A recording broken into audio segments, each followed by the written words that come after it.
Hey there, Agile Adventurer. Just a quick question. What if, for the price of a fancy coffee or half a pizza, you could unlock over 700 hours of the best Agile content on the planet? That's audio, video, e-courses, books, presentations, all that you can think of. But you can also join live calls with world-class practitioners and hang out in a flame war-free and AI slop-clean Slack with the sharpest minds in the game. Oh, and yes, you get direct access to me, Vasco, your Scrum Master Toolbox podcast. No, this is not a drill. It's the Scrum Master Toolbox membership.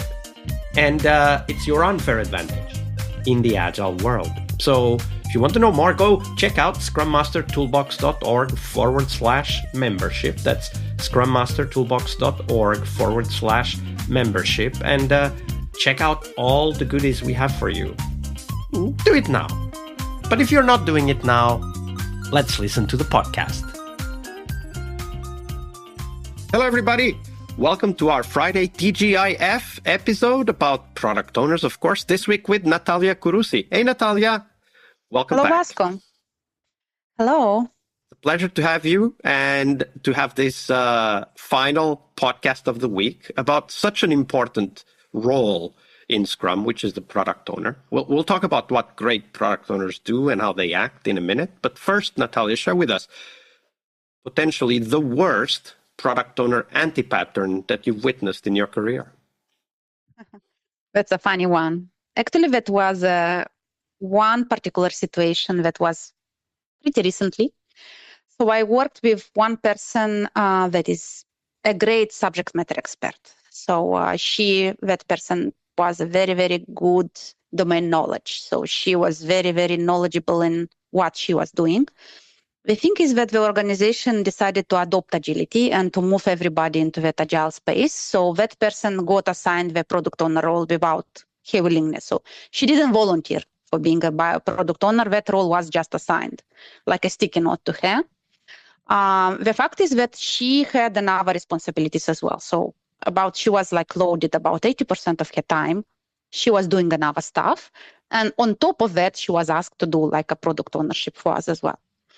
So in addition to that, that person didn't receive any kind of formal training or certification on product ownership. Nobody make her understood or set up the expectations of what a product owner means. So she was coming from the place of very big frustration about the fact that she needed to do product ownership on the top of what she was already doing. She didn't understand what was the expectation. So her understanding was that she needed to do kind of traditional project management role. So she needed to do command control, to measure the schedules, to measure the budgets and other stuff. So despite the fact that she had a great domain knowledge, she didn't understand the dynamic of the team. So we had a very funny situation. So when we just started working on that project, that person that was a product owner, she brought us like a huge spreadsheet with all the requirements that she wanted. So that spreadsheet was elaborated by another company. So that was another consultancy company that just delivered that kind of requirements to her. They have a big spreadsheet. And I say, okay, this is what you need to implement. Our team, we had product persons, we had developers, we have testers, and they decided to approach the situation a different way. So they wanted to do UI UX, they wanted to do the users' feedback, the users' interviews. They wanted to understand what the problem is before going to the solution space.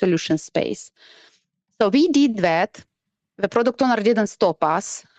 We did discovery, we did inception, we did a huge amount of story already in the backlog and features and so on. And then at some point when we were almost ready to release, she remembered about that spreadsheet. She just said, look, it's all very good. I don't understand why I need to approve. Can you please map what you just did in your user stories with my spreadsheet? And that was like after 2 or 3 months of working. So we thought she was not working on a spreadsheet. She was still working on a spreadsheet.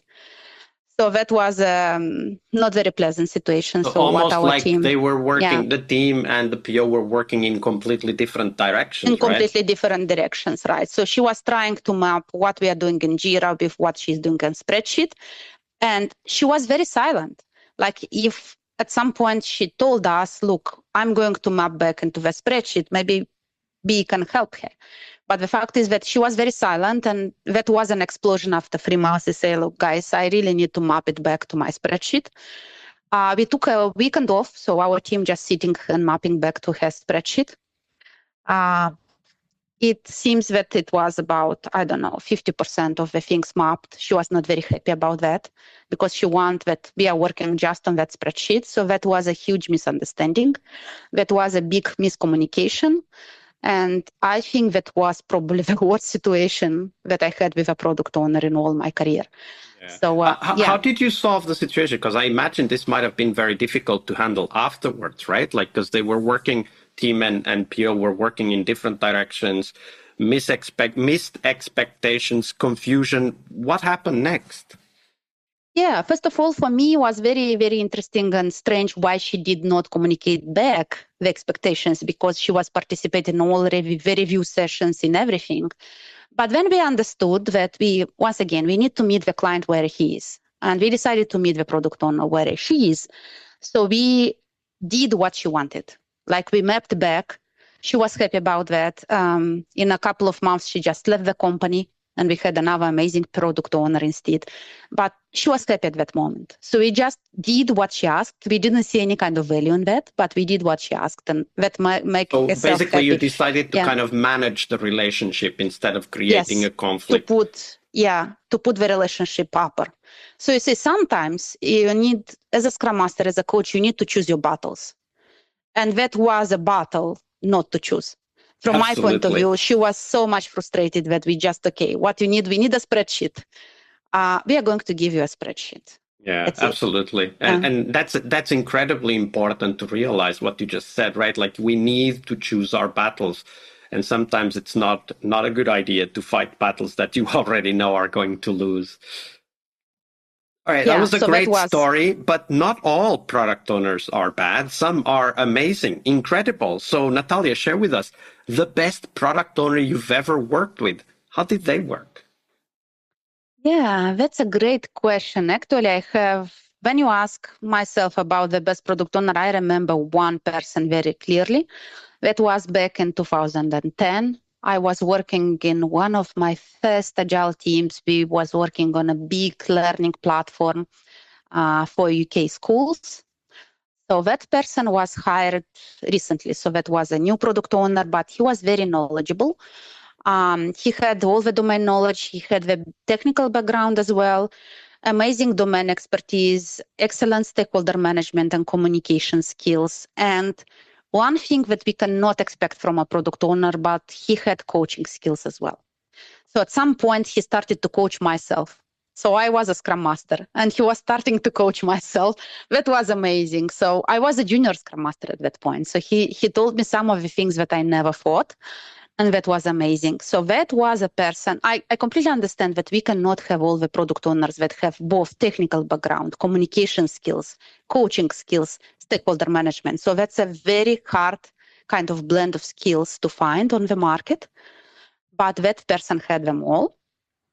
So no wonder that after that he was promoted in the last 5 years, like several times. He's not a product owner anymore.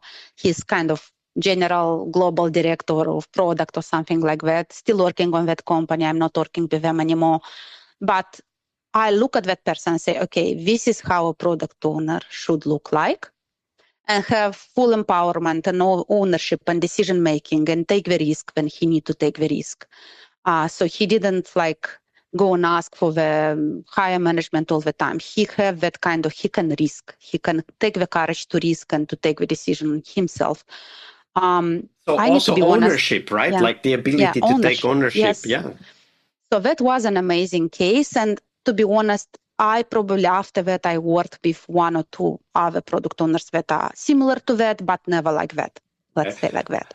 When I think about what you just answered, I'm thinking, of course, the understanding the the domain, right? Like the previous PO was great subject matter expert. So that's important. But then you also said two things that are really key for me, which is great communication skills and the ability to coach. Not necessarily to coach us, although that's also helpful because we always can learn from each other. But I'm thinking that when you work with stakeholders and you need to help them make decisions, sometimes you can bring them a decision, other times you can only bring options and they need to make the decision. Like that requires a lot of coaching.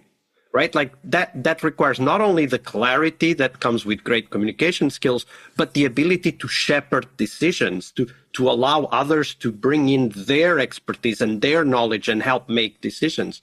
So I'm thinking that if I would have to design a product owner course, I would start there. I would start with the ability to communicate effectively and the ability to coach, i.e., in this case, very specifically, it means the ability to guide decision-making processes without necessarily being the one making all of the decisions, because as a product owner, you will need to have others to agree, including the team, right? What do you think about that?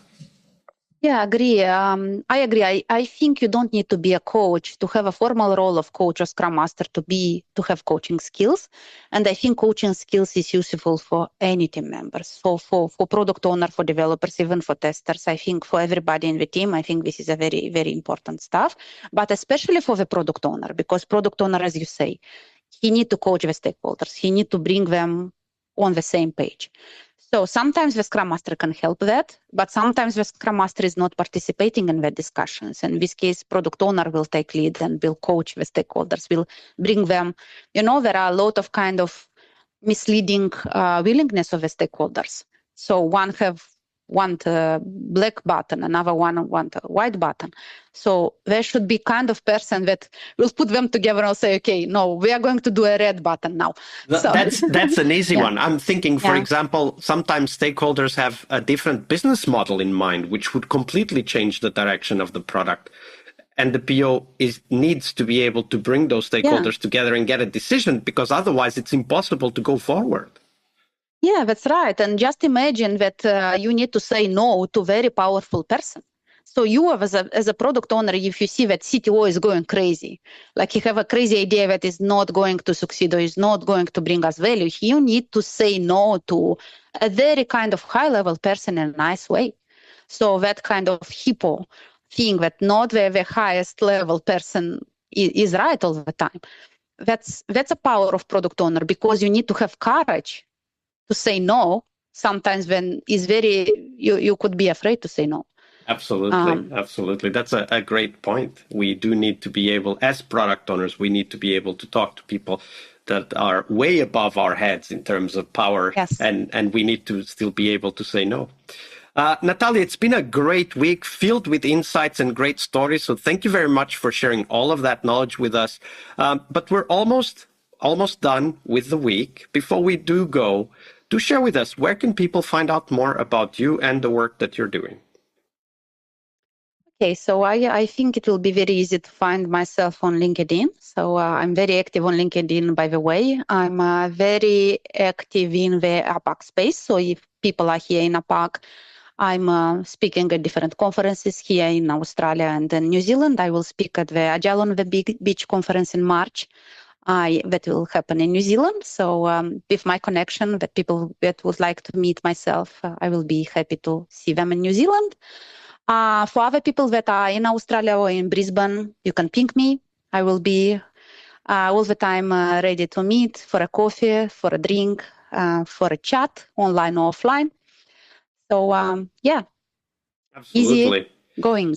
Absolutely. And thank you for being so open. And everybody out there, do reach out to Natalia. I'm sure you have some follow-up questions. Why not? Just start the conversation on LinkedIn and continue to share your experiences. We are a community. We learn as a community. Natalia, to you, we say thank you very much for your generosity with your time and your knowledge. Thank you, Vasco. All right, I hope you liked this episode. But before you hit next episode, here's the deal. This podcast is powered by people like you. The members who wanted more than just inspiration. They wanted real tools and real connection to people who are practicing Agile every day. We're talking access to over 700 hours of Agile Gold, CTO level strategy talks, summit keynotes, live workshops, e-courses, deep dive interviews, books, and if you're into no estimates, we got the pioneers of no estimates in those deep dive interviews as well. Agile business intelligence, creating product visions, coaching your product owner courses, you name it. You'll get invites to monthly live Q&As with Agile pioneers and practitioners, plus a private Slack community, which is free of all of that AI slop you see everywhere, and of course, without the flame wars. It's a community of practitioners that want to learn and thrive together. It's the best place to connect with community and learn together. So if this podcast has helped you before, imagine what you will get from this podcast membership. So head on over to scrummastertoolbox.org/membership and join the community that's shaping the future of Agile. And we have so much for you. So check out all the details at scrummastertoolbox.org/membership, because listening is great, it's important, but doing it together, that's next level. I'll see you in the community Slack.